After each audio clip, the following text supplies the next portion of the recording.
ფერადი დღემშვიდობისა, კოსმიური ტარო კონსულტაციის გვერდიდან. ჩვენი დღევანდელი გაშლა იქნება პაუზა თუ დასასრული.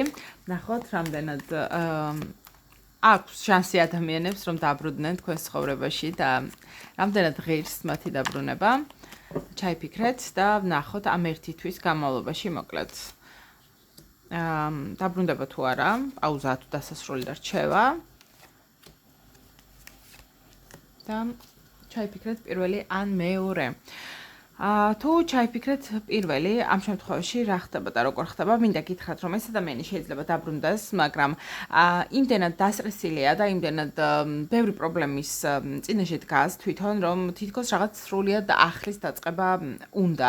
მიუხედავად იმისა, რომ შეიძლება დაბრუნდეს, ბევრი რაღაც განახლებული იყოს, არ დაგავიწყდეთ მაინც პრობლემები, რატომ წარმოიშვა, საიდან, რისთვის და ასე შემდეგ, იმიტომ რომ მნიშვნელოვანი იქნება და ყურადსაღები ეს ყველაფერი დაბრუნდება, თუმცა განახლებული იქნება ყველაფერი, მაგრამ მაინც ყურადღებით იყავით, იმიტომ რომ არ ვიცი ეს რამდენ ხანს გასტანს.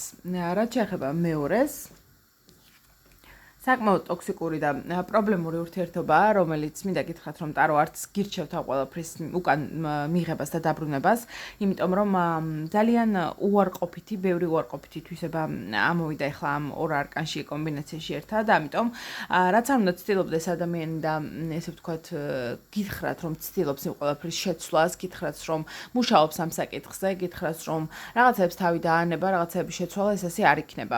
აქედან გამომდინარე, თუ თქვენ გიღებთ მსგავს სიტუაციაში ცხოვრება ყოფნა და თუ თქვენთვის ნორმალური და ჯანსაღი იქნება ის, რომ მუდმივად რაღაცას ებრძოლოთ და პრობლემას არ წარმოადგენს, ხოლო ამ შემთხვევაში შეგიძლიათ რომ მიიღოთ, რაც არ მგონია რომ სწორია. თუმცა, რა თქმა უნდა, თქვენი გადასაწყვეტია. წარმატებული ბედნიერი და ფერადი დღეები ყველას.